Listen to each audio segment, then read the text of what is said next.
The bullet punched through the window 3 inches from Captain Kira Simmons's head, showering her with glass fragments that glittered like diamonds in the Afghan sunlight. She dropped to the floor on pure instinct, her hand already reaching for the rifle she wasn't supposed to have, while around her the forward operating base erupted into chaos. "Sniper! Sniper in the hills!" someone screamed. Another shot cracked through the air, and Lieutenant Morrison, standing exactly where Kira had been 2 seconds earlier, collapsed with a hole through his throat, blood spreading across the operations center floor in a pool that reflected the overhead lights.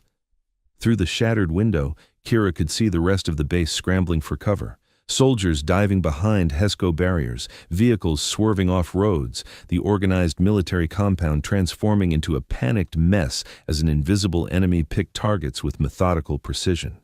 Third shot. Sergeant Chen took it in the chest, his body armor stopping the round, but the impact throwing him backward through a doorway. Fourth shot.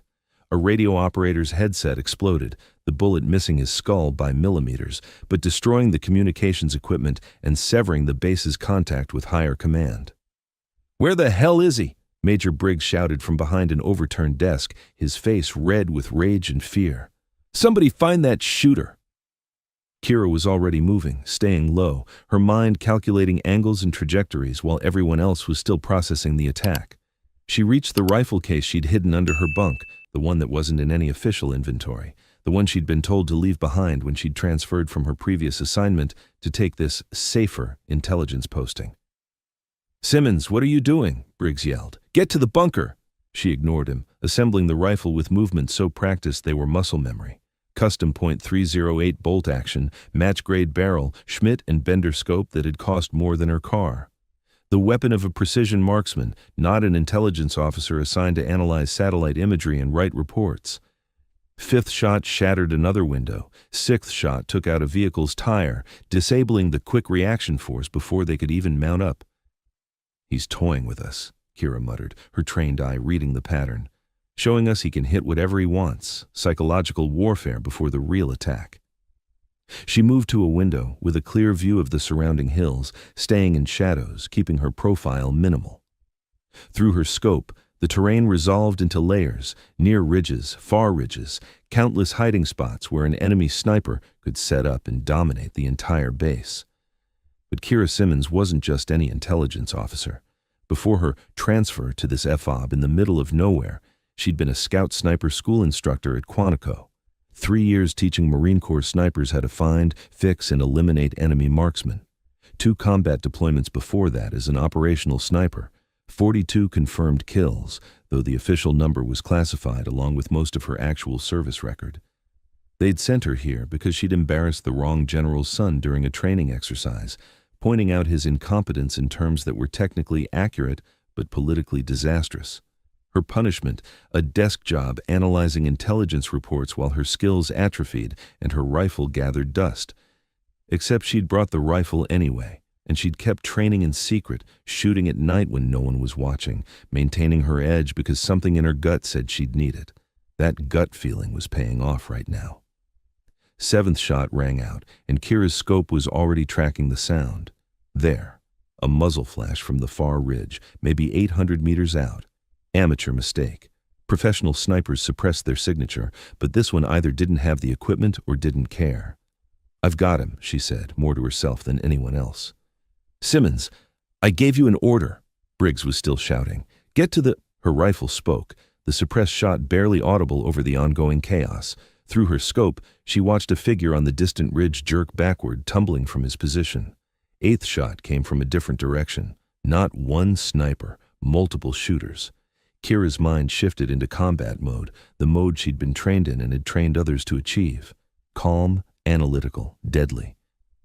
She began scanning methodically, looking for the telltale signs. Unnatural shadows, scope glint, disturbed vegetation. There. Second position, northern ridge, 900 meters, elevated angle, partially concealed behind rocks. The shooter had just fired and was working his bolt action, confident that no one in the base could threaten him at this range. He was wrong. Kira adjusted for distance, wind, and the extreme angle. Her breathing slowed. Her finger found the trigger's break point. The crosshairs settled on a shape that was more shadow than substance. She fired. The shape collapsed. 2 down, she whispered. How many more? Ninth shot answered her question, coming from yet another position. At least 3 enemy snipers, possibly more, all positioned to create overlapping fields of fire that turned the FOB into a killing ground. This wasn't random harassment. This was a coordinated attack designed to pin down the Americans while something else happened. Major, Kira called out, still scanning through her scope. This is a fixing action. They're keeping us suppressed while another force moves into position. We need to eliminate these snipers now, or we're going to have a much bigger problem. And who the hell put you in charge? Briggs snapped back. The guy who used to teach Marine Corps scout snipers how to do exactly what I'm doing right now.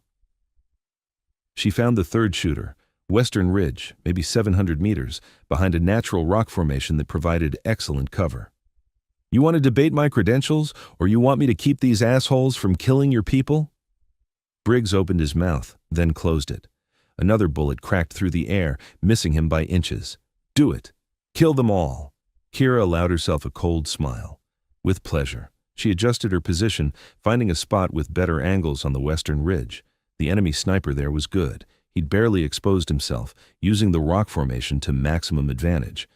But good wasn't good enough when you were up against someone who'd spent 3 years teaching the best marksmen in the U.S. military how to be better.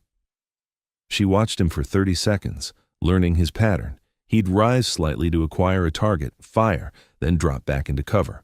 Professional technique, but predictable once you understood the rhythm. Wait for it. Wait. He rose. Her crosshairs were already there, leading him by a fraction. She fired the instant his head cleared the rocks, 3 down. But the enemy was adapting. The remaining snipers, however many there were, had stopped firing, gone to ground. They knew someone was shooting back, someone who could reach out to 800 and 900 meters and make kills in conditions that would challenge most marksmen. The base had gone quiet, everyone frozen in whatever cover they'd found, waiting to see what happened next. Kira used the silence to think tactically. Multiple enemy snipers, coordinated attack, fixing action to prevent response to some other threat. What was the primary objective? Why pin down this particular FOB? And then she heard it, the distant sound of truck engines coming from the east, where the base's defensive coverage was weakest, because everyone had assumed the terrain was too rough for vehicles. Major, she said urgently, they're coming from the east. Probably a vehicle-mounted assault while we're pinned by the snipers. You need to reposition the QRF now. How do you? Because that's what I would do. The snipers aren't the main attack, they're the distraction. Move your people or we're going to be overrun. For the first time since the shooting started, Briggs looked at her, really looked at her, and saw something other than the intelligence officer he'd been dismissing for the past 3 months. He saw someone who'd done this before, who knew how attacks like this unfolded, who might be the only person in this FOB with the skills to get them out alive. All units, he barked into his radio. Eastern perimeter, prepare for vehicle assault. QRF, establish defensive positions, priority east. Simmons, I'll handle the snipers, she said, already moving to a position with better coverage of the likely enemy hide sites. Just keep them off my back while I work. She'd dropped 3 enemy shooters in under 5 minutes. Now, she had to find and eliminate however many remained before they started killing Americans again, or before the vehicle assault reached the base. No pressure. Kira Simmons had spent 3 years teaching Marines how to win sniper duels. Now she was about to demonstrate that she was still better than any of her students. And the enemy snipers in those hills were about to learn why you didn't pick fights with scout sniper school instructors, even ones who'd been shuffled off to desk jobs, especially ones who'd been shuffled off to desk jobs, because they had something to prove. 30 minutes earlier, the morning briefing had been routine, tediously, mind-numbingly routine. Captain Kira Simmons sat in the back of the operations center, half listening to Major Briggs drone on about patrol schedules and supply requisitions, while she mentally calculated wind values and bullet trajectories for terrain she could see through the window. Old habits died hard. Simmons, are you paying attention?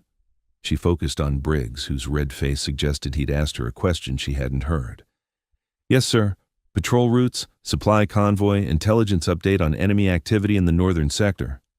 I asked you about the intelligence update. What do you have? Kira pulled up her tablet, displaying the analysis she'd completed at 0400 hours while everyone else was sleeping. Enemy activity has increased 47% in the northern hills over the past 2 weeks. Radio intercepts suggest they're planning something, but the chatter is vague.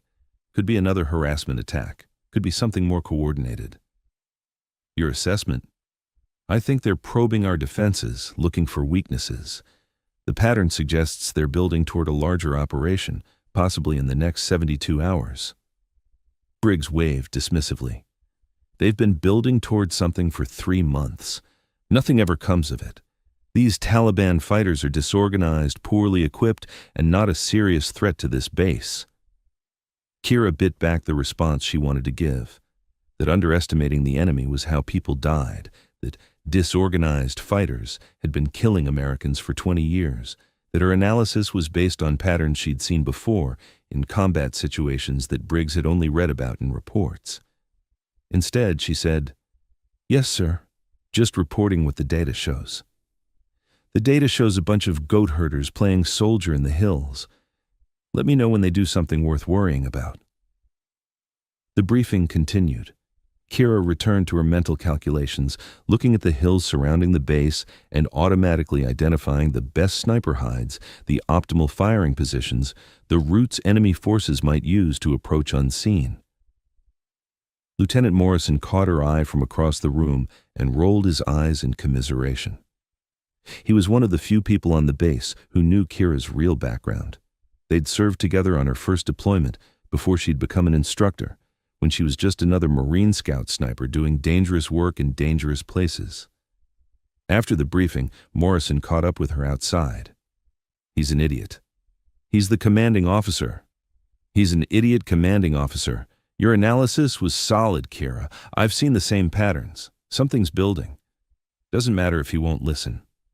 She looked at the hills again, that familiar itch between her shoulder blades that came when she felt like she was being watched. "You feel it too?" "Yeah, like there's a storm coming and we're standing in the open." They stood in silence for a moment, 2 combat veterans reading signs that the non-combat officers around them couldn't see. "You still have that rifle?" Morrison asked quietly. "Why would I have a rifle? I'm an intelligence officer. I analyze data and write reports. That's it." "Right. And I'm sure that rifle case under your bunk is full of field manuals and PowerPoint presentations." Kira smiled slightly. "Something like that. Keep it close. I've got a bad feeling about today." Morrison walked away, heading toward his quarters. Kira remained outside, studying the hills, her trained eye picking out terrain features and potential threats that most people would never notice. She'd been forcibly transferred to this fob as punishment for being right at the wrong time, for publicly demonstrating that the commanding general's son was a terrible sniper who would get people killed if deployed operationally. The general had been embarrassed, his son had been angry, and Kira had been reassigned to the middle of nowhere to rot behind a desk. But she'd kept her skills sharp. Night shooting sessions when everyone else was asleep, physical training that went beyond the minimum required, mental exercises, running through scenarios, staying ready even though she had no official reason to be ready. Because she'd learned in combat that the universe had a sense of humor, and the moment you let your guard down was the moment everything went to hell. She headed back to her quarters, checked her rifle case to make sure everything was in order, then reported to the operations center to begin her shift analyzing intelligence reports. 3 hours later, the first bullet came through the window, and Kira Simmons transformed from an intelligence officer who wrote reports into the combat-hardened sniper instructor who'd been waiting for a chance to prove she still had the skills that had made her one of the best in the Marine Corps. The counter-sniper battle. Kira moved through the fob with the smooth efficiency of someone who'd spent years training for exactly this scenario. Her rifle was an extension of her body, every movement practiced 10,000 times until it became automatic. She wasn't thinking about shooting, she was thinking about finding. The enemy snipers had gone quiet after she'd eliminated 3 of their positions, which meant they were either withdrawing or repositioning. Professional shooters would withdraw and live to fight another day. Amateurs would try to get revenge. She was betting on revenge. Through her scope, Kira scanned the hills methodically, using the technique she'd taught to hundreds of students. Divide the terrain into sectors, clear each sector completely, never rush, never assume. The enemy was out there. She just had to find them before they found her. The sound of truck engines was growing louder. The vehicle assault was maybe 5 minutes out. She had to neutralize the remaining snipers before those trucks arrived, or the defenders would be caught between direct assault and precision fire from the hills. There, a glint of light from the southern ridge, maybe 1,000 meters out. Too far for most shooters, but Kira had qualified at that range consistently during her instructor days. More importantly, she'd made combat kills at similar distances, which was different from hitting paper targets. She settled into a shooting position behind a concrete barrier, using the solid surface to stabilize her rifle.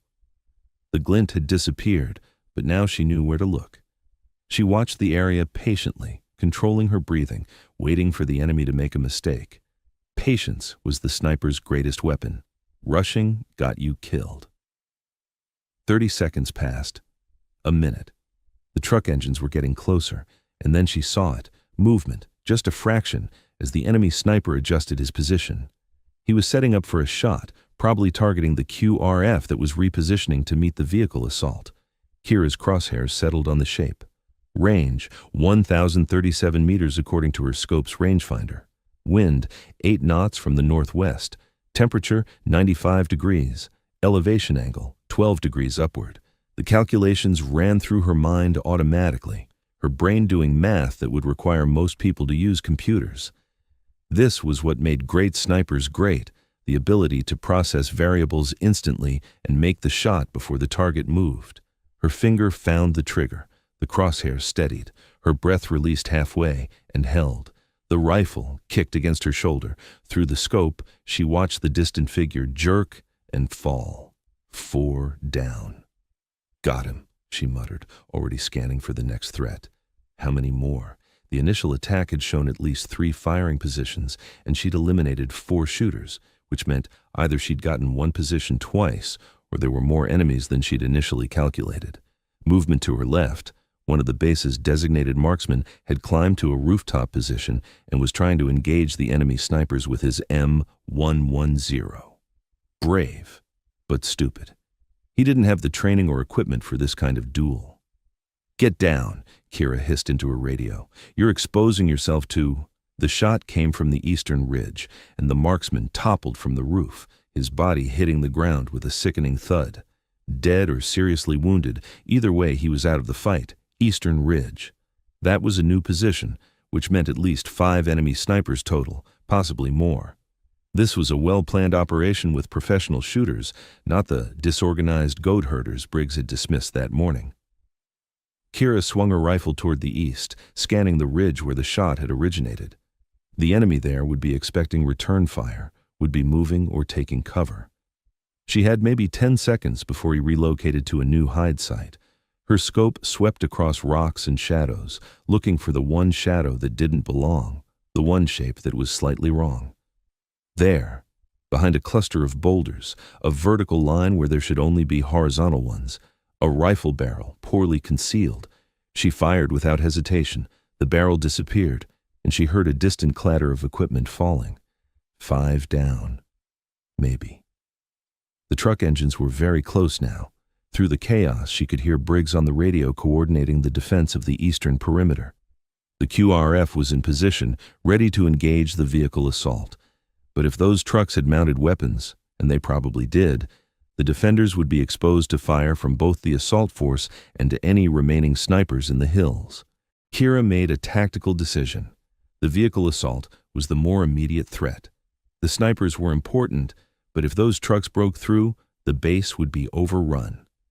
She needed to neutralize the assault, and the best way to do that was to take out the vehicles before they could deploy their fighters. She repositioned to a location with clear sightlines to the eastern approach.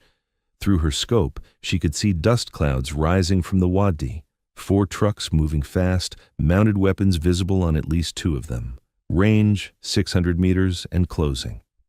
Kira shifted her focus. Vehicle crews were different targets than stationary snipers. They were moving, which made the math more complicated. but they were also more exposed, and a vehicle was a bigger target than a human head.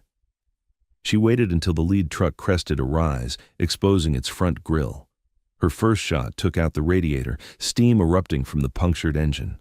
The truck slewed to a halt, blocking the narrow wadi and forcing the others to stop. Confusion in the convoy. Perfect. Second shot, she aimed at the machine gunner on the second truck. He dropped, and the weapon swung wildly as he fell against it. Third shot, the driver of the third truck visible through the windshield. The truck veered off the path and crashed into a boulder. The convoy was in chaos now, fighters bailing out of the vehicles, taking cover, trying to figure out where the devastating fire was coming from. They'd expected to roll up to an FOB that was pinned down by snipers, not to take precision fire from an enemy they couldn't see. But Kira's focus on the trucks had given the remaining hill snipers an opening. A bullet cracked past her head, close enough that she felt the pressure wave. She rolled to the side as a second shot punched through the space where she'd been. Northern Ridge. The first sniper position she'd engaged. Had she missed, or was there a second shooter there? She had to assume second shooter, which meant at least 6 enemy snipers total, possibly more. This was a larger operation than anyone had anticipated, and they'd been lucky that Kira had the skills to fight back. But luck ran out if you pushed it too far. "Simmons!" Briggs's voice over the radio. "The vehicle assault is stalled, but we're taking casualties from the hills. Can you do something about those snipers?" "Working on it, sir." She was already repositioning, moving to a new firing point before the enemy could zero in on her previous location. "How's the QRF?" "Holding position. The vehicles are stopped, but we've got 20-plus dismounted fighters taking cover in the wadi. If they organize an assault on foot, they won't. Their plan depended on vehicle-mounted shock. They're pinned now, same as they tried to pin us. Keep pressure on them and they'll withdraw." "You sound very confident about that." "I've seen this before, sir. Trust me." She reached a new position, the corner of a supply building with angles on both the northern ridge and the wadi. The defending QRF was laying down suppressive fire on the stranded assault force, keeping them behind cover. But the sniper on the northern ridge was still active, still dangerous. Kira focused on the ridge, looking for any sign of the shooter. He'd be cautious now, knowing that someone with serious skills was hunting him. The earlier mistake, shooting at her and missing, would have told him that he was outclassed. The question was whether he'd withdraw or try to salvage the operation. Minutes passed. The firefight in the wadi continued, but it was stalemate, neither side able to advance without taking unacceptable casualties. The enemy commander would be assessing, deciding whether to retreat or commit to a ground assault despite losing the vehicle advantage. And then, Kira saw it. A muzzle flash from the northern ridge, but not aimed at her. The enemy sniper was targeting the QRF, trying to break their defensive line and allow the ground assault to succeed. Bad tactical decision. He'd just revealed his position while Kira was actively hunting him. She put her crosshairs on the spot where she'd seen the flash, estimated where the shooter would be based on terrain and angle, and adjusted slightly to account for his likely position behind cover. Then she waited. 3 seconds. 5. 10. The enemy rose for another shot. Kira's bullet found him before he could pull his trigger. 6 down. Confirmed. The battle was turning. With the vehicle assault stalled and the sniper cover eliminated, the enemy force in the wadi was effectively trapped. They could retreat or die, but they couldn't advance. Smart commanders retreated. Through her scope, Kira watched the enemy fighters begin to fall back, using smoke grenades to cover their withdrawal. The QRF started to pursue, but Briggs called them back. No point chasing a defeated enemy into terrain that might have more ambushes waiting. Within 15 minutes, the wadi was empty except for the destroyed vehicles and the bodies of fighters who hadn't made it to cover in time. But Kira wasn't done. Her combat instincts were screaming that something was wrong. The attack had been too coordinated, too professional. These weren't random insurgents. They were trained fighters executing a complex plan, and complex plans usually had backup elements. She stayed in position, scanning the surrounding terrain with her scope. The base defenders were starting to relax, thinking the threat had passed, but Kira kept watching, kept analyzing. There, movement on the western ridge, a different location from where she'd engaged earlier. New shooters, probably held in reserve, waiting to see if the primary attack succeeded before committing. "Major," she said into her radio, "we've got more movement on the western ridge. I count at least 3 additional enemy positions that haven't engaged yet. They're probably waiting to see if we drop our guard." "Jesus Christ, how many of these bastards are there?" "Unknown, sir, but I recommend maintaining defensive posture and staying under cover. I'll handle the new positions." She didn't wait for approval. Her scope was already tracking the western ridge, identifying the new threat positions. These shooters were smart. They'd learned from watching their comrades get eliminated. They were staying deep in cover, minimizing exposure, making themselves hard targets. But hard wasn't impossible. Kira settled into a new shooting position with better angles on the west. Through her scope, she could see barely perceptible movements, a shadow shifting, a rock that looked slightly different from the surrounding terrain, tiny indicators that trained eyes could spot. She waited. 5 minutes. 10. The enemy snipers weren't moving, weren't shooting, just watching to see what the Americans would do. Psychological warfare. They wanted the base defenders to think the attack was over, to emerge from cover, to present targets. Kira keyed her radio. "All personnel, remain in defensive positions. Do not expose yourselves. Enemy observation elements are still active." Then she focused on her scope, running through mental calculations. If she eliminated one of these watchers, the others would know she was still hunting. They might withdraw, or they might try to locate and kill her. Either way, she couldn't let them continue observing the base. They'd report weaknesses, plan the next attack, maybe coordinate artillery or mortar fire. She selected her target, the most exposed position, where a shooter had made the mistake of positioning himself against skyline, rather than using terrain to break up his silhouette. Range, 1,100 meters. Wind had shifted, now coming from the south at 10 knots, temperature rising as the sun climbed higher, all factors that affected the bullet's flight path. Kira made her adjustments and settled into perfect stillness. Her breathing slowed, her heartbeat steadied.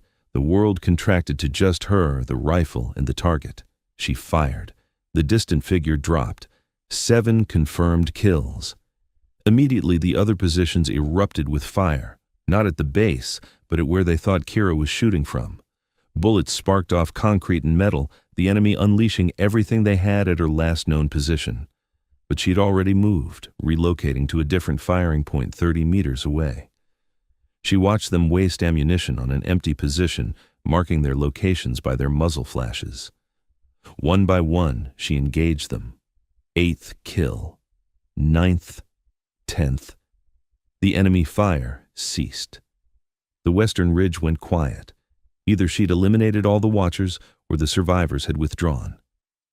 Kira maintained her position for another 20 minutes, scanning continuously, making sure no additional threats emerged. Finally, Briggs's voice came through her radio. "Simmons, sitrep. Western Ridge is clear, sir. I count 10 confirmed kills total from the sniper element, plus the vehicle crews from the assault force. No enemy activity visible. Recommend maintaining heightened alert posture for the next 6 hours in case they try again." "Copy that. Get to the TOC. We need to debrief this goat rope." Kira safed her rifle and made her way to the Tactical Operations Center, aware of the stairs following her. Word had spread fast. The intelligence officer had just single-handedly defeated a coordinated sniper attack while also breaking a vehicle-mounted assault. When she entered the TOC, the room went quiet. Briggs looked at her with an expression she couldn't quite read. Respect, confusion, maybe some anger at having been so wrong about who she was. 10 enemy snipers, he said flatly, plus vehicle crews. You eliminated them all alone. The QRF stopped the assault force, sir. I just handled the snipers. Jean, don't downplay what you did, Captain. You saved this entire base. He gestured to a chair. Sit. We have a lot to discuss, starting with who you really are and why the hell an instructor-level sniper is writing intelligence reports at my FOB. Kira sat, knowing this conversation had been inevitable from the moment she'd picked up her rifle. Her secret was out. Now she'd have to deal with the consequences. Aftermath. Major Briggs's office was cramped and overheated, the air conditioning struggling against the Afghan afternoon sun. Kira stood at attention while Briggs sat behind his desk, her rifle case propped against the wall beside her. "Explain," Briggs said flatly. "Sir, enemy forces initiated a coordinated attack consisting of—" "Not the attack, Simmons. Explain why my intelligence officer has a custom sniper rifle and apparently knows how to use it better than my designated marksman. Explain why you were running counter-sniper operations instead of analyzing data like your assignment indicates. Explain everything I don't know about you, because clearly there's a lot." Kira had known this conversation was coming. She just hoped to have more time to prepare. "My official assignment is intelligence officer, sir. My previous assignment was Scout Sniper School instructor at Quantico. Before that, operational Marine Scout Sniper, 2 combat deployments, multiple classified operations. So why are you here writing reports instead of teaching or operating?" "I was reassigned, sir." "By whom?" I don't care if it's classified. By whom?" Kira hesitated, then decided honesty was the only viable option. "General Matthews reassigned me after I failed his son during a sniper training evolution. The son was incompetent and dangerous. I documented it in my assessment. The general took it personally." Briggs leaned back in his chair, processing this. "So you got punished for doing your job correctly?" "That's one interpretation, sir." "And you've been here for 3 months writing intelligence reports while hiding the fact that you're apparently one of the best snipers in the Marine Corps." "I wouldn't say best, sir. I watched you eliminate 10 enemy snipers at ranges exceeding 1,000 meters while under fire. I watched you disable multiple vehicles and kill enough of the assault force to break their attack. What would you call that?" "Adequate performance given the circumstances, sir." Briggs actually smiled. "You're either incredibly modest or incredibly arrogant. I'm not sure which." He stood and walked to the window, looking out at the base where repair crews were already working to fix the damage. "Here's my problem, Simmons. I have an intelligence officer who just proved she's worth more in a combat role than behind a desk. But I can't officially reassign you because General Matthews made it very clear that your punishment posting was non-negotiable. So what do I do?" "I could continue my intelligence duties, sir. Today was an exceptional circumstance. Today was a preview of what's coming. Your analysis was right. Enemy activity is building towards something larger. They tested our defenses today and found them wanting. They'll be back, probably with more forces, better planning, and more snipers. I need you ready to respond." "Sir, with respect, my assignment—" "Your assignment is whatever I say it is within this FOB. Officially, you remain the intelligence officer. Unofficially, you're my counter-sniper specialist. You'll continue writing your reports, but you'll also prepare for future sniper threats. That means keeping your skills sharp, keeping that rifle ready, and being prepared to do what you did today whenever necessary." Kira felt something loosen in her chest, a tension she'd been carrying since her reassignment. "Yes, sir, I can do that." "I know you can. That's why I'm giving you the job." Briggs returned to his desk. "One more thing. Morrison spoke highly of you. He said you were one of the best Marines he'd ever served with. I'm sorry we lost him." "So am I, sir." "Make sure his death meant something. Make sure this base is ready the next time the enemy comes calling." "I will, sir." Briggs waved dismissively. "Dismissed. And Simmons, keep that rifle close. Something tells me we're going to need it again soon." Kira grabbed her rifle case and headed for the door, then paused. "Sir, permission to speak freely?" "Granted." "Thank you for trusting my assessment this morning. Even though it came too late to prevent the attack, you listened when it mattered. A lot of commanders wouldn't have. A lot of commanders are idiots who get their people killed. I try not to be one of them." He picked up a report from his desk. "Now get out of here. You've got intelligence to analyze and apparently a secret sniper identity to maintain." Kira left the office and walked across the base, aware of the eyes following her. Word had spread quickly. The intelligence officer who'd saved the FOB, the desk jockey who turned out to be something else entirely. She made it to her quarters and set down the rifle case, then allowed herself to collapse onto her bunk. The adrenaline crash was hitting now, her hands starting to shake slightly, the weight of what she'd done settling onto her shoulders. 10 confirmed kills, multiple vehicle disables, an entire assault force routed. It was exactly the kind of combat performance that should have been celebrated, except she wasn't supposed to have those skills. She was supposed to be punished, sidelined, forgotten. Instead, she just reminded everyone, including herself, that she was still one of the best combat snipers in the Marine Corps. Her phone buzzed, a text message from an unknown number. Heard what happened. Nicely done. Some of us remember what you're capable of. Stay ready. Matthews. Not General Matthews. That didn't make sense. He was the one who'd sent her here, unless she thought about the text, the phrasing, the implication, and suddenly she understood. This posting hadn't been punishment. It had been placement. General Matthews hadn't been trying to end her career. He'd been positioning her somewhere she'd be needed, somewhere her skills would make a difference. The whole thing had been a test, or a setup, or both. Kira looked at her rifle case, then at the hills outside her window, where 10 enemy snipers had learned the hard way that some intelligence officers were more than they appeared. She'd passed the test. Now she needed to stay ready for whatever came next, because in a combat zone, there was always something coming next. 2 weeks later, the briefing room was crowded with personnel from multiple units, SEALs, Rangers, Marine Force Recon, and a handful of people whose uniforms showed no unit insignia at all. Kira stood at the front beside a large tactical map, her custom rifle case on the table beside her.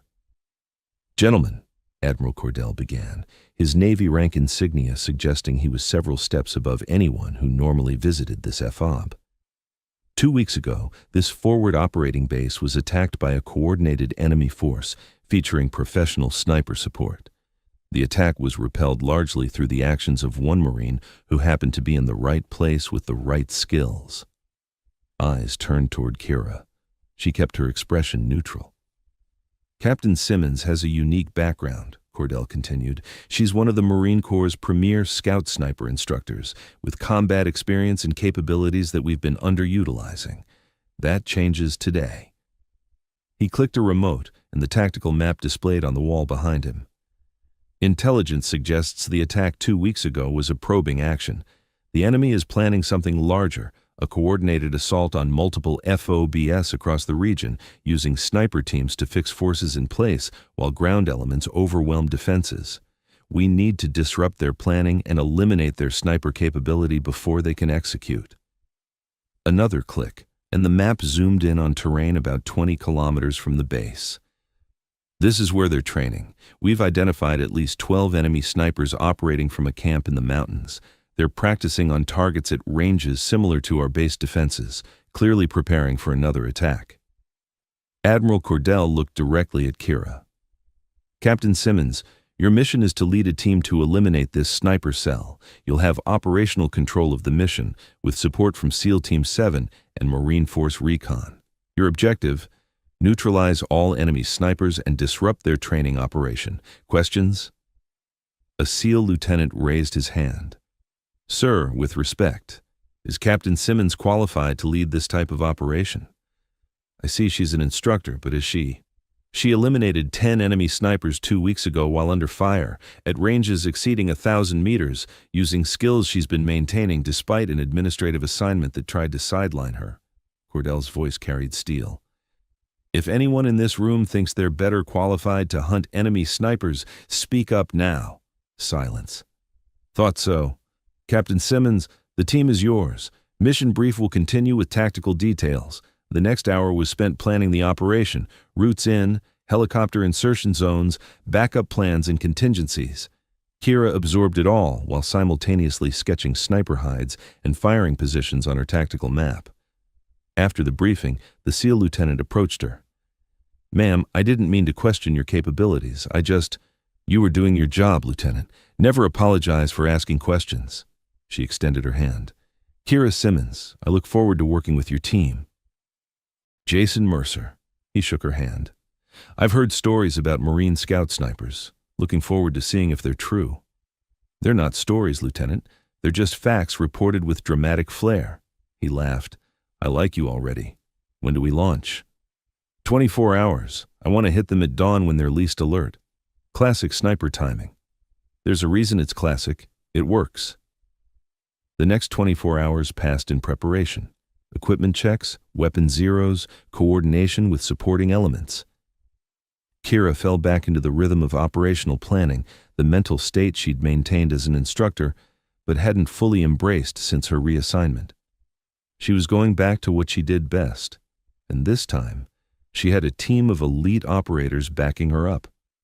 The night before the mission, Kira stood alone on the base perimeter, looking at the mountains where enemy snipers were training, where tomorrow she'd prove once again that hunters could become hunted. Lieutenant Mercer joined her. Nervous? Focused. There's a difference. Good answer. He was quiet for a moment.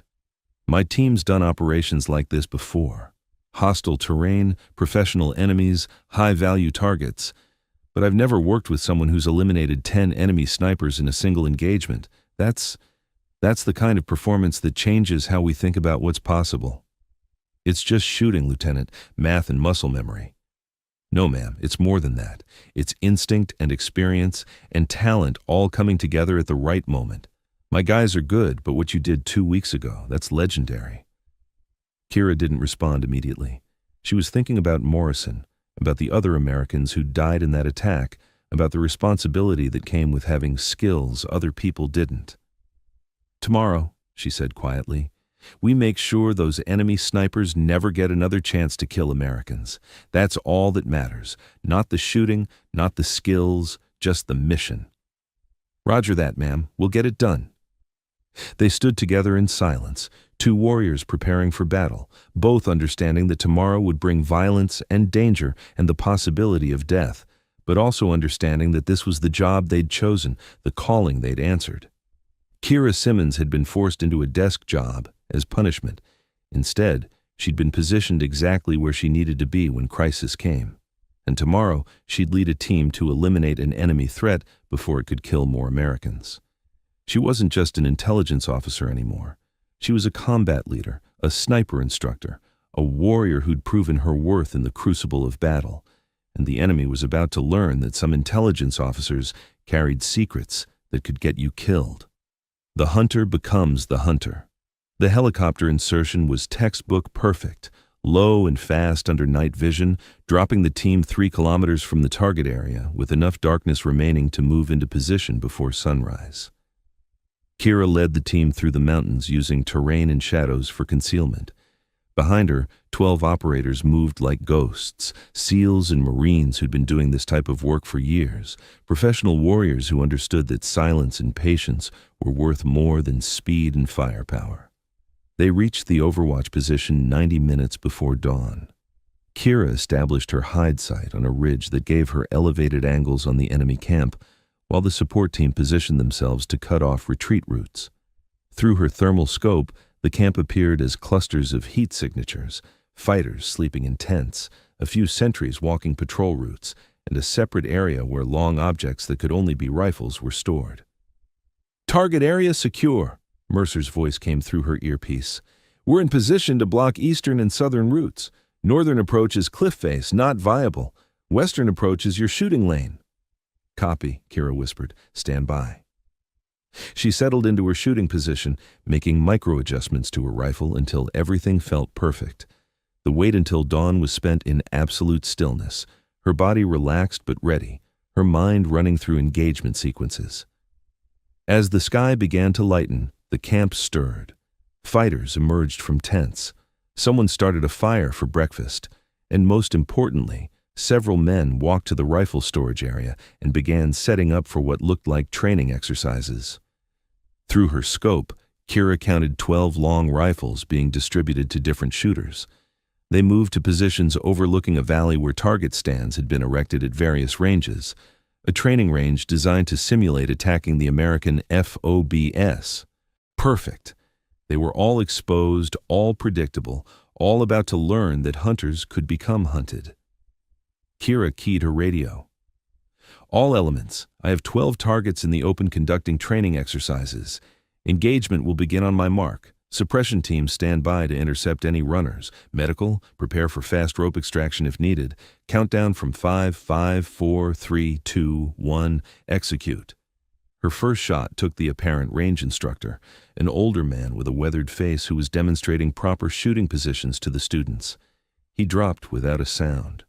The other shooters froze, confused, looking around for the source of the shot they'd heard but couldn't locate. Kira's second shot eliminated a student who'd started to move toward cover.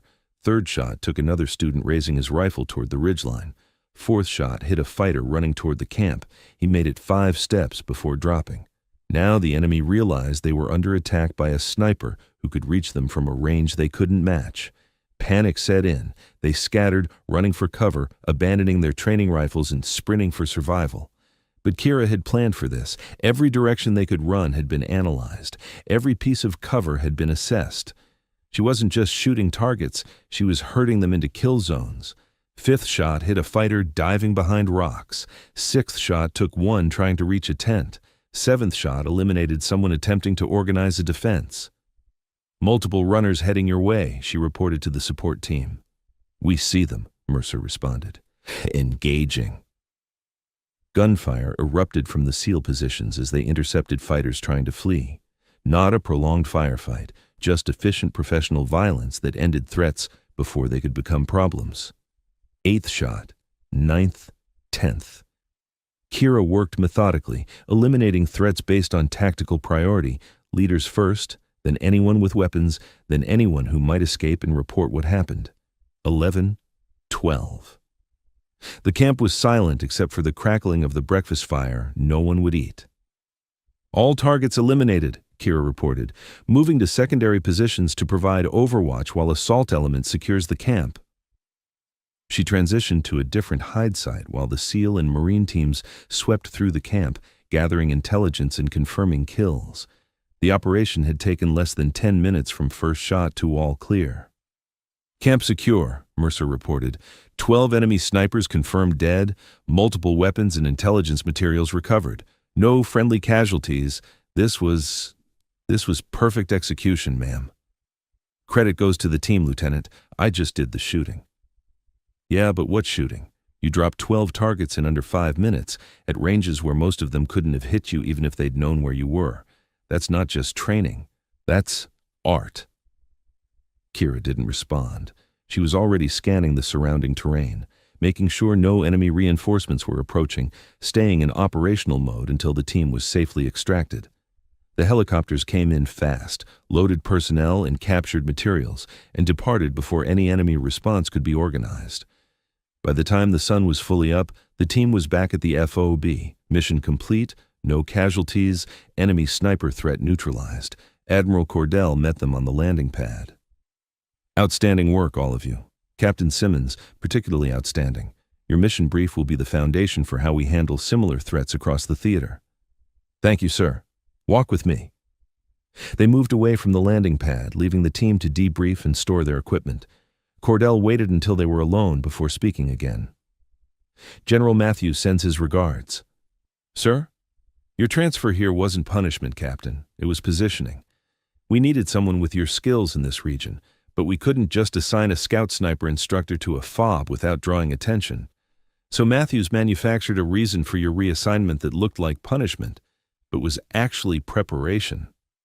Kira processed this. "The General's son failing sniper training was staged? The son is actually a decent shot." "That's very manipulative, sir." "It's very effective, Captain. And it kept you alive to do what you did 2 weeks ago and what you did today. Would you rather have been operating openly and become a priority target for enemy forces?" She had to admit he had a point. "Your official assignment remains intelligence officer," Cordell continued, "but your real job is what you've been doing, eliminating enemy sniper threats and training our people to do the same. We're establishing a dedicated counter-sniper unit, and you're going to run it. Interested?" Kira looked at the FOB, at the mountains beyond, at the rifle case being carried by one of her team members. 3 months ago, she'd thought her career was over. Now she was being offered the chance to build something new, something that would save lives and change how the military approached counter-sniper operations. "Yes, sir. I'm interested." "Good. Get some rest. Tomorrow we start building your unit."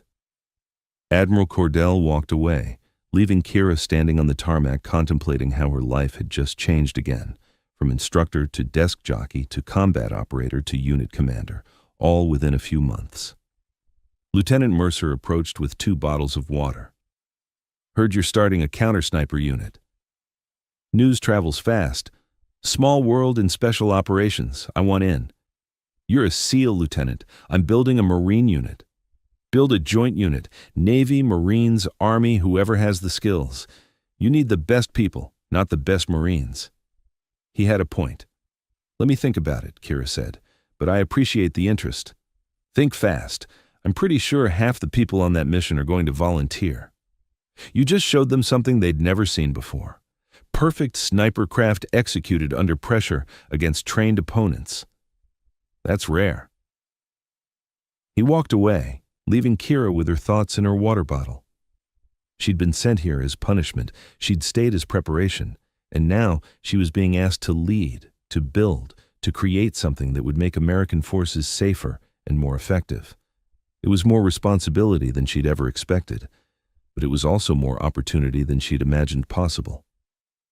Kira Simmons had been just the intelligence officer until enemy snipers appeared and learned that some intelligence officers had secrets worth discovering. Now she was something else entirely. The commander of the unit that would hunt the hunters, the instructor who would train the next generation, the warrior who'd proved that you couldn't judge capability by assignment. And somewhere in a general's office, Matthews was probably smiling, knowing that his manipulative plan had worked exactly as intended. Kira decided she was okay with that, because the results spoke for themselves.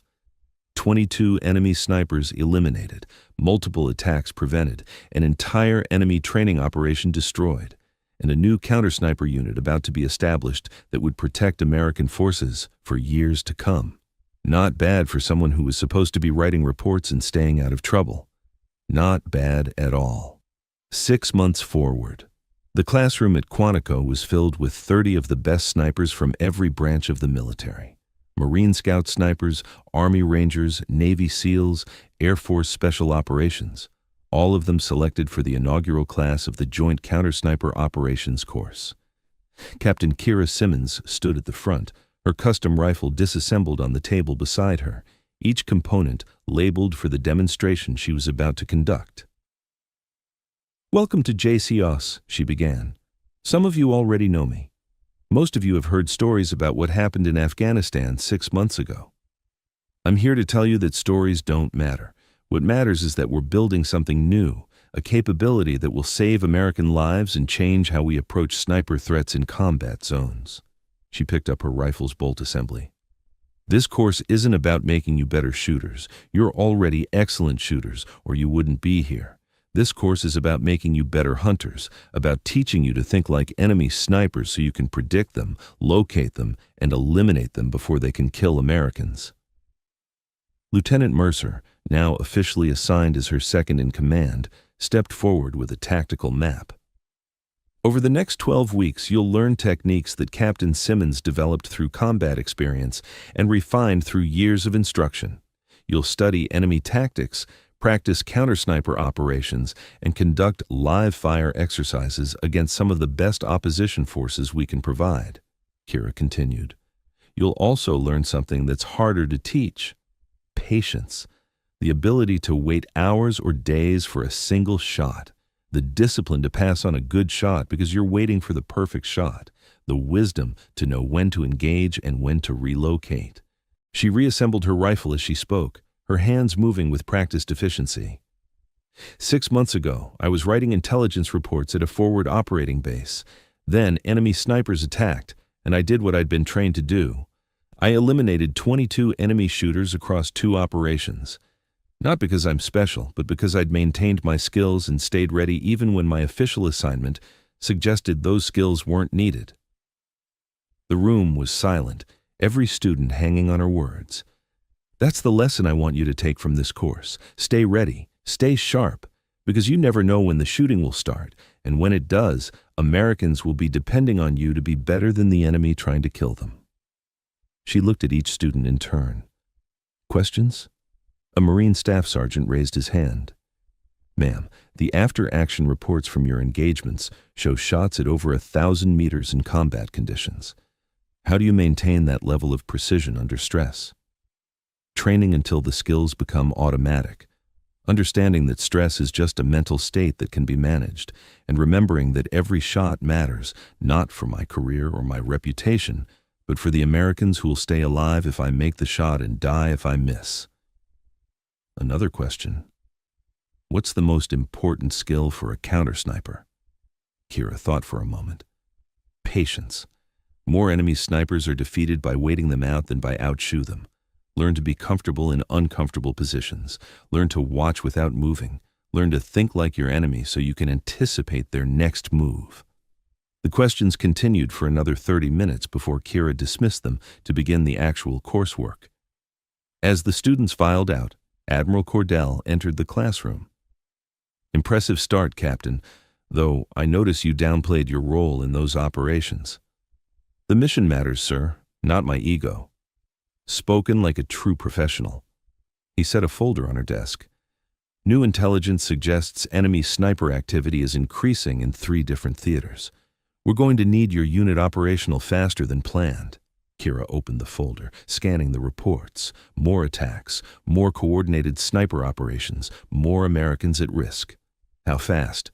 8 weeks instead of 12 for this first class. Can you do it? She looked at the rifle on her desk, then at the tactical maps on the walls, then at the door where 30 elite snipers had just exited, ready to learn everything she could teach them. Yes, sir. We can do it. I knew you'd say that. Cordell headed for the door, then paused. One more thing. General Matthews wanted me to tell you he's proud of how this turned out. His son sends his regards too. Apparently playing the incompetent student was harder than actually being a good sniper. Kira laughed despite herself. Tell them both I said thanks, for the opportunity and for the manipulation that made it possible. Will do. Now get back to work. Those students aren't going to train themselves. After he left, Kira stood alone in the classroom, thinking about the journey that had brought her here. From operational sniper to instructor to punished desk jockey to combat hero to unit commander. Every step had seemed random at the time, but looking back, she could see the pattern. She'd been positioned exactly where she needed to be when crisis came. And now, she was positioning the next generation to do the same, to be ready when the shooting started, to be better than the enemy, to be the difference between Americans living or dying. Lieutenant Mercer stuck his head in the door. Ma'am, the range is prepped for the first live fire exercise. Students are gearing up. I'll be right there. She picked up her rifle case and headed for the door, then stopped to look back at the classroom one more time. This was where it would start. The program that would train the hunters who hunted the hunters, the operators who would make American forces safer, the professionals who would prove that counter-sniper operations were both an art and a science. Kira Simmons had been just the intelligence officer until enemy snipers appeared and met a scout sniper instructor who'd been hiding in plain sight. Now, she was building an army of people just like her, warriors who could write reports and eliminate threats, analysts who could shoot at 1,000 meters, professionals who understood that sometimes the most dangerous person in the room was the one nobody expected. The enemy wouldn't see them coming, and by the time they figured it out, it would already be too late. Just like it had been for those 22 enemy snipers who'd made the fatal mistake of attacking an FOB where Kira Simmons happened to be stationed. She walked out of the classroom toward the range, ready to train the next generation, ready to build something that would last long after she was gone, ready to prove that some intelligence officers carried secrets that changed everything. The afternoon sun beat down on the Quantico range as Kira watched her students take their positions. 30 elite snipers, each one already among the best in their respective services, now learning to be even better. She saw herself in them, the dedication, the precision, the unwavering commitment to excellence.